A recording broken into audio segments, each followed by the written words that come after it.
ఎంతో కాలంగా ఎదురు చూస్తున్నటువంటి డిఎస్సిని, అలాగే వృద్ధాప్య పెన్షన్స్, ల్యాండ్ టైటిలింగ్ యాక్ట్, అన్నా క్యాంటీన్స్, స్కిల్ డెవలప్మెంట్స్ ఇవన్నీ కూడా ప్రజలు ఎదురు చూస్తూ ఉన్నారు. 5 సంవత్సరాలు తీవ్ర ఇబ్బందులు పడ్డాం. ప్రజాపాలన రావాలి, సంక్షేమ పాలన రావాలి, అభివృద్ధి ఎలా ఉండాలో చూపించే విధంగా ఉండాలని చెప్పేసి ఒక అద్భుతమైన తీర్పు ఇచ్చినటువంటి రాష్ట్ర ప్రజలు వీటి కోసం ఎదురు చూస్తూ ఉన్నారు. మొదటగా 5 సంతకాలు కూడా ఇవాళ అయిపోయాయి. ఈ రాష్ట్ర ప్రజలు చాలా హ్యాపీగా ఉన్నారు.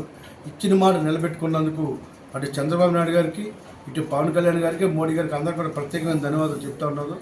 ఇవాళ స్వీట్లు పంచుకున్న పండుగ వాతావరణం రాష్ట్ర వ్యాప్తంగా ఉంది.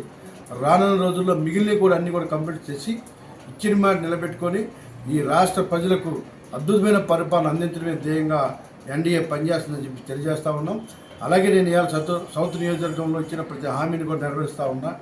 ఖచ్చితంగా నెరవేర్చి తీరుతాను. మొట్టమొదటిసారిగా ఎస్ఎల్ కన్నాల గురించి ఇవాళ పోర్ట్ చైర్మన్గా కావడం జరిగింది.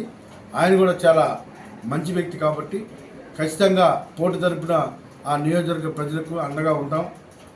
కాలుష్యం బారి నుంచి బాధపడుతున్న వాళ్ళందరికీ సపోర్ట్గా ఉంటాం. అక్కడ ఏవైతే మీరు సంక్షేమ అభివృద్ధి ఫలాలు అందించాలనుకుంటున్నారో వాటన్నిటికీ మేము సపోర్ట్ చేస్తున్నా ఆయన కూడా చెప్పడం జరిగింది. ఆయనకి ప్రత్యేకమైన ధన్యవాదాలు తెలియజేస్తూ ఉన్నా. ఈ విశాఖపట్నం సౌత్లో ఇచ్చిన ప్రతి హామీని కూడా ఇంటింటికి వెళ్ళి మరి పరిశీలిస్తానని చెప్పేసి వాటిని పరిష్కరిస్తానని చెప్పేసి తెలియజేసుకుంటూ నాకు ఇంత మంచి మెజార్టీ ఇచ్చిన సౌత్ నియోజక ప్రజలందరికీ పేరు పేరున మనస్ఫూర్తిగా నేను ధన్యవాదాలు చేస్తాను.